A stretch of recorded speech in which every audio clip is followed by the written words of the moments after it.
C'est dans cette usine de Haron qu'une petite partie d'Ariane 6 est née. Ces vérins, conçus et fabriqués entièrement par la SAPCA, placés derrière les moteurs de chaque étage de la fusée. Ces pièces que vous voyez ici, c'est les actionneurs qui vont orienter la tuyère de fusée Ariane 6.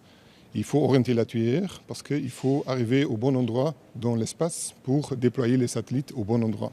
Depuis Ariane 1 jusqu'à Ariane 6 maintenant, on a fabriqué à Bruxelles tous les systèmes d'actionneurs de tuyères pour toutes les fusées européennes, Ariane 6 et Vega. Donc je pense qu'on peut être fier de ça. La tuyère, l'extrémité des moteurs comme sur ce modèle-là où les gaz brûlants sortent. Un projet à long terme qui occupe la SAPCA depuis des années. Alors ce soir, tous les regards ici seront tournés vers le décollage en Guyane. Avec toute l'équipe, on va regarder les décollages et j'espère qu'on va faire une grande fête après. C'est un sentiment particulier de voir votre travail décoller? Bien sûr, c'est un travail d'une équipe de 90 personnes, 90 personnes qui ont travaillé pendant plusieurs années sur ça. Et donc j'espère qu'on va avoir un bon décollage et un bon succès ce soir. Espoir de succès aussi du côté de ces élèves du St. Peter's College de Jette et d'une école de Bren qui ont conçu durant 2 ans et demi avec leur professeur ce dispositif Peregrinus.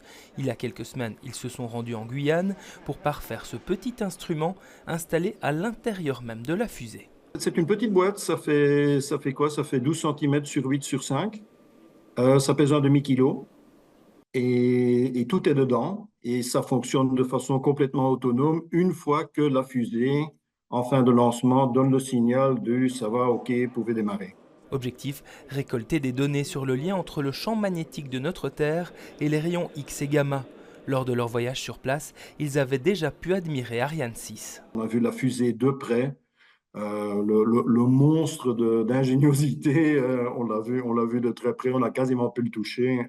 C'est énormément impressionnant. C'est une des premières fois qu'un projet scolaire a sa place dans une fusée de l'Agence spatiale européenne, même si l'objectif premier de ce vol de qualification est de tester l'ensemble des dispositifs avant les vols commerciaux. Ce qui est important, c'est de vérifier que les différentes phases de vol se réalisent telles que prévues, avec des réallumages de la tâche supérieure, la séparation des satellites, comme vient de parler.